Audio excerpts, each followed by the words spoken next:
এখানে মাত্র 3টি বাক্য রয়েছে। এই 3টি সেন্টেন্স যদি ফলো করতে পারি আমাদের পক্ষে শত শত বাক্য তৈরি করা সম্ভব হবে। সবাই ইংলিশটা বলতে পারবো, সবাই ইংলিশটা বানাতে পারবো।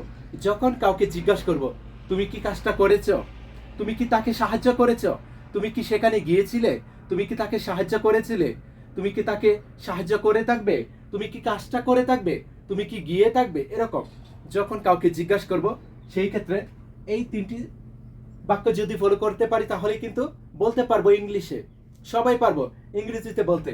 ওকে, যদি কাউকে জিজ্ঞাসা করি তুমি কি কাজটা করেছো, তুমি কি গিয়েছো, তুমি কি তাকে সাহায্য করেছো, সেই ক্ষেত্রে শুরুতে হবে হ্যাভ ইউ, হ্যাভ ইউ। তারপর এরকম যত ভার্বের ফার্স্ট পার্টিসিপল রূপটা রয়েছে যত বলতে পারবো তত প্রশ্ন হয়ে যাবে, খুবই সহজ। ওকে, হ্যাভ ইউ ডান, তুমি কি করেছো, হ্যাভ ইউ গন, তুমি কি গিয়েছো, হ্যাভ ইউ প্লেড, তুমি কি খেলেছো, হ্যাভ ইউ ইটেন, তুমি কি খেয়েছো। খুব সহজে কিন্তু ইংলিশটা তৈরি করতে পারবো সবাই। শুরুতে হ্যাভ ইউ, তারপর শুধু এরকম যত ভার্বের ফার্স্ট পার্টিসিপল রূপটা রয়েছে যত বলতে পারবো তত বাক্য হয়ে যাবে।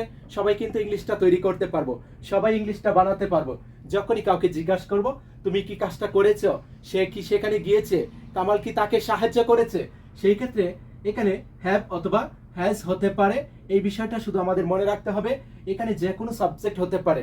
Has he done the work, সে কি কাজটা করেছে, হ্যাজ হি গন, সে কি গিয়েছে, হ্যাজ কামাল ডান, কামাল কি করেছে, হ্যাজ মিনা ডান, মিনা কি করেছে।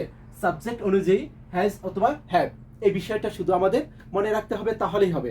ওকে, আর যদি কাউকে জিজ্ঞাসা করি যে তুমি কি কাজটা করেছিলে, তুমি কি সেখানে গিয়েছিলে, তুমি কি তাকে সাহায্য করেছিলে অতীতে, সেই ক্ষেত্রে হ্যাভ হ্যাজ এর পরিবর্তে শুধু বলবো হ্যাড, আর সব ঠিক থাকবে। ক্লিয়ার? হ্যাড ইউ ডান, তুমি কি করেছিলে, হ্যাড ইউ গন, তুমি কি গিয়েছিলে, হ্যাড কামাল ডান, কামাল কি করেছিল, হ্যাড আই ডান, আমি কি করেছিলাম, হ্যাড আই গন, আমি কি গিয়েছিলাম। খুব সহজেই কিন্তু জিজ্ঞাসা করতে পারবো। এখানে সকল সাবজেক্টের আগে হবে কি হ্যাড। এখানে সাবজেক্ট অনুযায়ী হতে পারে হ্যাভ অথবা হ্যাজ, এই বিষয়টা মনে রাখতে হবে। তারপর ডান গন এর পরিবর্তে এরকম যে কোনো একটি বাড়বে শুধু 3 নং রূপ তুমি বসিয়ে দাও, ফার্স্ট পার্টিসিপল রূপটা, তাহলে কিন্তু হয়ে যাবে। যত বলতে পারবা তত বাক্য হয়ে যাবে, তত ইংলিশটা হয়ে যাবে। খুব সহজ কিন্তু। হ্যাভ ইউ ডান, তুমি কি করেছো, হ্যাড ইউ ডান, তুমি কি করেছিলে, হ্যাভ ইউ গন, তুমি কি গিয়েছো, হ্যাড ইউ গন, তুমি কি গিয়েছিলে। খুব ইজি। ওকে, যদি কাউকে জিজ্ঞাসা করি তুমি কি কাজটা করে থাকবে, তুমি কি সেখানে গিয়ে থাকবে, তুমি কি বল খেলে থাকবে, সেই ক্ষেত্রে এই সেন্টেন্সটি ফলো করবো তাহলেই হবে। এই বাক্যটি যদি ফলো করতে পারি তাহলে বলতে পারবো will you have, will you have. তারপর শুধু এরকম ভার্বের 3 নং রূপটা বলবো তাহলে কিন্তু হয়ে যাবে। উইল ইউ হ্যাভ ডান, তুমি কি করে থাকবে, উইল ইউ হ্যাভ গন, তুমি কি গিয়ে থাকবে, উইল ইউ হ্যাভ ইটেন, তুমি কি খেয়ে থাকবে। খুব সহজেই কিন্তু জিজ্ঞাসা করতে পারবো। হ্যাভ ইউ ডান, তুমি কি করেছ, হ্যাড ইউ ডান, তুমি কি করেছিলে, will you have done, will you have done, তুমি কি করে থাকবে, উইল ইউ হ্যাভ গন, তুমি কি গিয়ে থাকবে।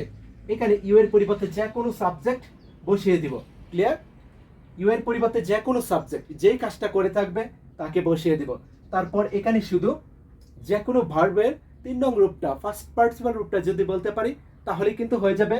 আর শুরুতে হ্যাজ অথবা হ্যাড। যদি জিজ্ঞাসা করি তুমি কি কাজটা করেছো, শুরুতে হবে হ্যাড। যদি জিজ্ঞাসা করি তুমি কি কাজটা করেছিলে, শুরুতে হবে উইল। যদি জিজ্ঞাসা করি তুমি কি কাজটা করে থাকবে। আশা করি ক্লিয়ার। এভাবে যদি শিখতে পারি, এই 3টি বাক্য যদি ফলো করতে পারি, আশা করি আজকের পর থেকে এরকম শত শত প্রশ্ন নিজেরাই তৈরি করতে পারবো, নিজেরাই ইংলিশে বলতে